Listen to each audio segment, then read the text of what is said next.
নমস্কার, আমি শুভ্রকান্তি দাস এবং আপনারা দেখছেন YouTube channel team dream life. আমাদের এই চ্যানেলেতে আপনারা অবশ্যই দেখতে পান এখানে বিভিন্ন ধরনের ইভেন্ট, ইন্টারভিউ এবং আমাদের বিভিন্ন প্রোডাক্ট রিলেটেড ইনফরমেশনস। এছাড়া আমাদের আরো কিছু কিছু কম্পারিজন স্টাডিজ এবং লাইফস্টাইল রিলেটেড কিছু ইনফরমেশনস, আমাদের মোটিভেশনস। তো অবশ্যই যদি এটা ভালো লাগে লাইক, শেয়ার এবং সাবস্ক্রাইব করবেন। আমরা আজকে দেখে নেবো আমাদের সাথে চিফ গেস্ট আছেন মিস্টার তন্ময় দাস, আমাদের কেয়ার হেলথের সিনিয়র ব্রাঞ্চ ম্যানেজার। আজকে আমরা যেটা নিয়ে আলোচনা করবো অ্যাকচুয়ালি আমাদের one of the best industry based product care supreme, যেটা কেয়ার হেলথের পায়োনিয়ার একটা প্রোডাক্ট। তার রিসেন্টলি কিছু নতুন অ্যাড অন এসছে যেটা ওই প্ল্যানটাকে আরেকটু বিউটিফাই করেছে কিছু সিনিয়র সিটিজেন সেগমেন্টের ক্ষেত্রে। তো আমি একটুখানি আমাদের তন্ময় স্যারকে জেনে নেবো যে আমাদের এই যে চেঞ্জেস গুলো এসছে সেখানে কি কি জিনিস এবং কি ভাবনা থেকে এই গুলো এসছে একটু ডিটেলে যদি আমরা থেকে জানতে পারি তাহলে খুব ভালো হয়। Over to you. Thank you Subrata. Senior সিটিজেনদের জন্য আমরা কেয়ার সুপ্রিম তো অলরেডি আমাদের মার্কেটে নাম্বার 1 প্ল্যান ছিলই। মোরলেস সমস্ত রকম বেনিফিট যা একটা ক্লায়েন্টের চাহিদা থাকতে পারে একটা পলিসি থেকে সবকিছুই কেয়ার সুপ্রিম কভার করছে উইথ লোয়েস্ট প্রিমিয়াম। মানে আমাদের কেয়ার সুপ্রিমের যে প্রিমিয়াম আছে সেটা কম, মানে ওভারঅল মার্কেটে যথেষ্ট কম্পিটিটিভ। মানে এত রকম বেনিফিট এই প্রিমিয়ামে কারোর কাছেই বলতে গেলে নেই। এরপরেও সিনিয়র সিটিজেনের একটা সেগমেন্টে গিয়ে সমস্যা আসছে। তার কারণ হচ্ছে সিনিয়র সিটিজেনের আগে অবধি, মানে বয়সটা একটা অদ্ভুত জায়গায় এসে দাঁড়ায়। 60-এর আগে অবধি একরকম, 60-এর পরে একরকম। কেননা অনেকের ক্ষেত্রেই, বিশেষ করে যারা চাকরিজীবী, তাদের 60-এর পরে একটা রিটায়ারমেন্ট আসে। বিজনেসম্যান যদিও তার ক্ষেত্রে হয়তো খুব একটা এফেক্ট আসে না, কারণ তার বিজনেস অ্যাজ ইট ইজ চলতে থাকে। 59, 60 আর 61-তে ব্যবসায় কোনো তফাৎ হয় না। কিন্তু চাকরি জীবনে তার কাছে একটা বিরাট বড় পরিবর্তন ঘটে যায় যখন 60-এর পর সে রিটায়ার করে। তার তো এক হচ্ছে কাজ মানে বন্ধ, তার একটা একাকিত্ব, তার সাথে তার রোজগারটাও কারোর ক্ষেত্রে কমে যায়, কারোর ক্ষেত্রে বন্ধ হয়ে যায়। তো 60-এর পরে আমরা দেখতে পারি যে কিছু লোক আছে যাদের প্রিমিয়াম পেইং এ কোনো অসুবিধা নেই, কিছু লোক আছে যারা ইনভেস্টমেন্টের রিটার্নের উপরে নির্ভরশীল, কিছু লোক আছে পেনশনের উপর নির্ভরশীল, কিছু লোক তো আবার আছে তার সন্তানের উপর নির্ভরশীল। তো এই ধরনের কেসেসের জন্য, যাতে কেয়ার সুপ্রিমের সস্তা প্রিমিয়ামও সিনিয়র সিটিজেনের কাছে বার্ডেন না হয়ে যায়, তাহলে অ্যাজ পার স্ট্যাটিস্টিক্স 65 থেকে 75-এর মধ্যে সব থেকে বেশি পলিসি ল্যাপস হয়। তো পলিসি ল্যাপস হলে আলটিমেট কোম্পানির লাভ হলো কি ক্ষতি হলো, তার থেকে বড় কথা যে লোকগুলো ল্যাপস হচ্ছে সে লোকগুলোর কিন্তু ক্লেম আসার দোরগোড়ায়। তখন এই বয়সে ক্লেম প্রবাবিলিটি সব থেকে বেশি। তাহলে কেন ল্যাপস হচ্ছে? অনলি তাদের পেইং ক্যাপাসিটির জন্য। তারপর গিয়ে যখন কোনো রকম হসপিটালাইজ হচ্ছে তখন ট্রিটমেন্ট কম্প্রোমাইজ হচ্ছে কোনো না কোনো রকম ভাবে। এটাকে প্রোটেক্ট করার জন্য আমরা কেয়ার সুপ্রিমের আরো দুটো ভ্যারিয়েশন নিয়ে এসেছি, যেটা সিনিয়র সুপার আর সিনিয়র প্রিমিয়াম। এটা এক্সক্লুসিভলি শুধুমাত্র সিনিয়র সিটিজেনদের জন্যই ডিজাইন। তো যার প্রিমিয়াম পেইং ক্যাপাসিটি একদম নর্মাল, সে কেয়ার সুপ্রিমই নিতে পারবে এনি এজ, 60, 65, 70, 75, 80, এনি এজ। কিন্তু তার যদি পেইং ক্যাপাসিটি কম থাকে সেক্ষেত্রে তার জন্য কেয়ার সুপ্রিম সিনিয়র প্রিমিয়াম। আর এর সাথে আরেকটা জিনিস এসে যায় সিনিয়র সিটিজেনের ক্ষেত্রে, সেটা হচ্ছে তার হেলথ কন্ডিশন। অনেক ক্ষেত্রেই হয়ে থাকে যে সে নর্মাল পলিসি চাইলেও পাবে না, কেননা তার এমন কোনো রোগ বা এমন কোনো বা একাধিক কোমরবিলিটিস তার মধ্যে এসে গিয়েছে। এটা সিনিয়র সিটিজেন বা সিনিয়র এজে হওয়াটা খুবই স্বাভাবিক, অ্যাটলিস্ট 65, 70, 75 বয়সে। তো সে নর্মাল পলিসি পাচ্ছে না, তার জন্য কেয়ার হার্ট বা কেয়ার ফ্রিডম ছাড়া আর কোনো অপশন নেই। তো এই ধরনের লোককেও আমরা মানে কেয়ার সুপ্রিম সিনিয়র সুপারের মাধ্যমে কভার করতে পারি। তো এই জন্য দুটো ভ্যারিয়েশন আনা, একটা হচ্ছে ওয়েলথ, যাদের প্রবলেম, মানে যাদের প্রিমিয়াম পেইং ক্যাপাসিটি কম, তাদের জন্য কেয়ার সুপ্রিম সিনিয়র প্রিমিয়াম। আর যার কোনো এরকম রোগ হয়ে গেছে যে সব নর্মাল পলিসি নিতে পারছে না, হার্ট বা ফ্রিডম টাইপের আন্ডার রাইটেড পলিসি নিতে হচ্ছে, তো তাদের জন্য কেয়ার সুপ্রিম সিনিয়র সুপার, এই দুটো ভার্সন আনা হচ্ছে। ওকে, আমার এর পরের প্রশ্ন যেটা হচ্ছে যে তোমার যেটা বললে পারপাসটা আমরা বুঝে গেছি যে মেনলি আপার এজে যে প্রিমিয়ামটা বাড়ার ফলে অনেকে নিতে পারছে না বা ওই ল্যাপস হয়ে যাচ্ছে সেটাকে প্রিভেন্ট করার জন্য। তো আমি একটু বেসিক্যালি দেখে নেবো যে কেয়ার সুপ্রিমিয়াম থেকে এই প্ল্যানগুলোর ডিফারেন্স কি কি আছে, মানে কোথায় কোথায় এই জায়গায় বেনিফিটগত কি কি তফাৎ আছে একটু জেনে। মানে বেনিফিট কোথায় কোথায় কম্প্রোমাইজ করছে? হ্যাঁ, সেই জায়গাটা আমি দেখাচ্ছি।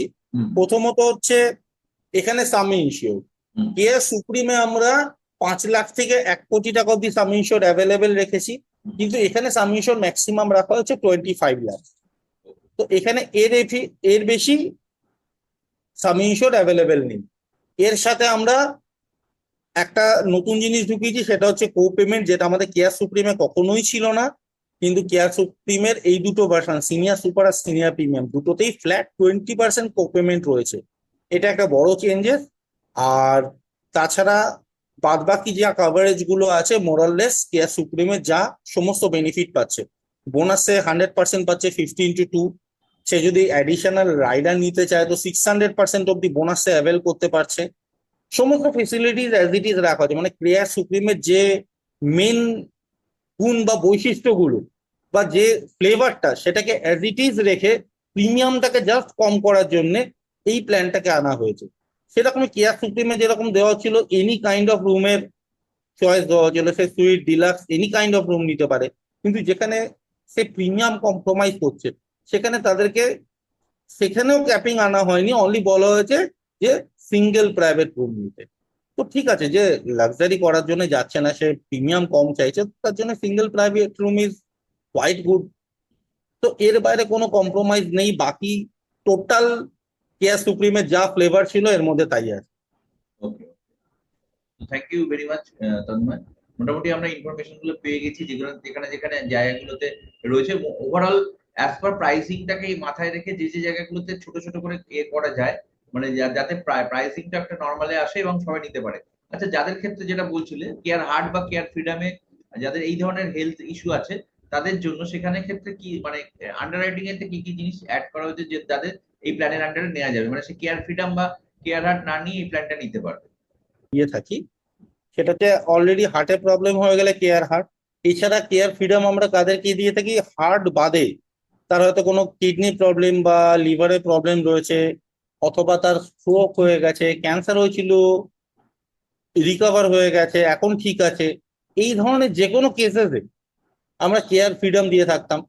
তো 60-এর নিচে যদি হয়, আমার কাছে কেয়ার ফ্রিডম কেয়ার হার্ট ছাড়া কোনো অপশন নেই। কিন্তু 60-এর উপর যদি হয়, তাহলে এই একটা নতুন রাস্তা খুলে গেল, যে তাদেরকে আমরা হয়তো সেই প্রিমিয়াম বা তার থেকে আরো কম প্রিমিয়ামে আরো বেটার প্রোডাক্ট দিতে পারবো। এবার আমি যদি কেয়ার হার্ট আর কেয়ার ফ্রিডমের সাথে এক নজরে তফাৎ করি, তাহলে যে মোটামুটি যে মানে বড় বড় পার্থক্যগুলো, সেটা হলো কেয়ার হার্ট বা কেয়ার ফ্রিডমে আমরা 7 বা 10 লাখে গিয়ে সিঙ্গেল প্রাইভেট রুমে স্বাধীনতা পাচ্ছি, 3 বা 5-এ সিঙ্গেল প্রাইভেট স্বাধীনতা নেই। এখানে আমার 5 লাখ থেকে সিঙ্গেল প্রাইভেট রুমের স্বাধীনতা আছে। কেয়ার ফ্রিডমে কোনো বোনাস নেই। কেয়ার হার্টে 10% করে 5 বার বোনাস দিচ্ছে, মানে 5 বছরে 50% বোনাস হবে। এখানে প্রথম বছরে 50%, 2 বছরে গিয়ে 100% বোনাস। ফ্রিডমে যেহেতু বোনাস নেই, তো কাটার ব্যাপার নেই। কেয়ার হার্টে বোনাস দিচ্ছে, বাট ক্লেম হলে বোনাস কাটবে। এখানে বোনাস কোনো রকম ভাবে ডিডাক্টেবল হবে না। কেয়ার হার্ট বা ফ্রিডমে আমার প্রি আর পোস্ট হসপিটালাইজেশন 30 দিন 60 দিনের মধ্যে লিমিটেড, এখানে আমার 60-180 দিনে লিমিটেড। সেরকমই কেয়ার ফ্রিডমে 1,000 টাকা, কেয়ার হার্টে 1,500 টাকা অ্যাম্বুলেন্স লিমিট, এখানে আমার 10,000 টাকা।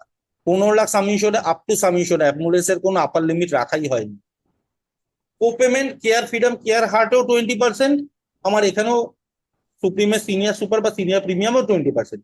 বাট 70 হয়ে গেলে কেয়ার ফ্রিডম বা কেয়ার হার্টের কো পেমেন্টটা হয়ে যায় 70-30, এখানে কিন্তু 80-20 থাকছে। এটা একটা বড় অ্যাডভান্টেজ।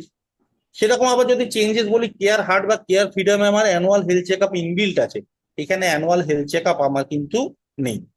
তো এই একটা দুটো গ্যাপ বাদে বাকি সব দিক দিয়ে কেয়ার হার্ট বা কেয়ার ফ্রিডমকে বেনিফিটের দিক দিয়ে নতুন প্ল্যান ছাপিয়ে যাচ্ছে। তো আমরা অবশ্যই নতুন প্ল্যানটা 60 আপ পিপলকে অফার করতেই পারি, যারা ফ্রিডম বা হার্ট টাইপের পলিসির জন্য উপযুক্ত, এর বাইরে কোনো পলিসি পাবে না তাদের ক্ষেত্রে।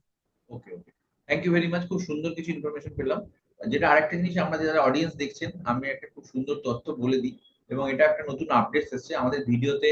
এই পয়েন্টটা আমরা এর মধ্যে এখনো মেনশন করতে পারিনি, কারণ এর মধ্যে এই রিলেটেড ভিডিও বানানো হয়নি বলে। যেটা হচ্ছে যে আগে ব্যাংকের পলিসি, যেটা আমাদের পোর্ট করার অপশন ছিল না, কোনো রিটেলেতে আমরা করতে পারতাম না। তো সেই ব্যাপারে একটু যদি মানে তন্ময় যদি বলো। এখন কি বেনিফিট আমরা এসছি যেটা করতে পারি? ব্যাংকের যে পলিসি গুলো ছিল, যেটা ব্যাংক তার কাস্টমারদেরকে দিচ্ছে, এমপ্লয়ীদের না, ব্যাংক তার কাস্টমারদের দিচ্ছে। নট অনলি ব্যাংক বা এই ধরনের কোনো ফিনান্সিয়াল অর্গানাইজেশন যারা কাস্টমাইজ প্ল্যান বানিয়েছে তার ক্লায়েন্টদের জন্য, সেই ধরনের প্ল্যানকে আমরা উইথ কন্টিনিউটি পোর্টেবিলিটি নিতে পারবো, যেটা আগে পোর্ট করা সম্ভব হতো না, সেটা কিন্তু আমরা এখন পোর্ট করতে পারবো।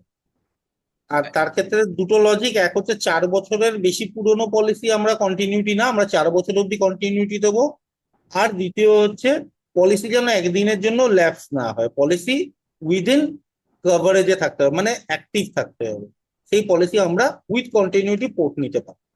আচ্ছা, এখানে একটা প্রশ্ন আসছে, ব্যাংকের দু ধরনের পলিসি হয়, একটা গ্রুপ পলিসি হয়, একটা ইন্ডিভিজুয়াল পলিসি হয়, বা নর্মাল, যেমন নর্মাল প্ল্যানের মতো হয়। তো এখানে ক্ষেত্রে কি দুটো প্ল্যানের ক্ষেত্রে পোর্টেবিলিটি অ্যালাউ, না অনলি শুধু ইন্ডিভিজুয়াল পলিসি? ব্যাংকের যে রিটেল প্ল্যান, যেটা মানে এজেন্সিতেও অ্যাভেলেবেল, অনলাইনেও অ্যাভেলেবেল, ব্যাংকেও অ্যাভেলেবেল এবং প্রিমিয়াম সেম, সেটা আগেও পোর্ট করা যেত এবং সেটা নট অনলি কেয়ার, অন্য কোম্পানিও পোর্ট করতে পারবে। মানে ব্যাংকের যেটা রিটেল প্ল্যান সেটা যে কোনো কোম্পানি ব্যাংক থেকে পোর্ট করতে পারবে, সেম কোম্পানি বাদে।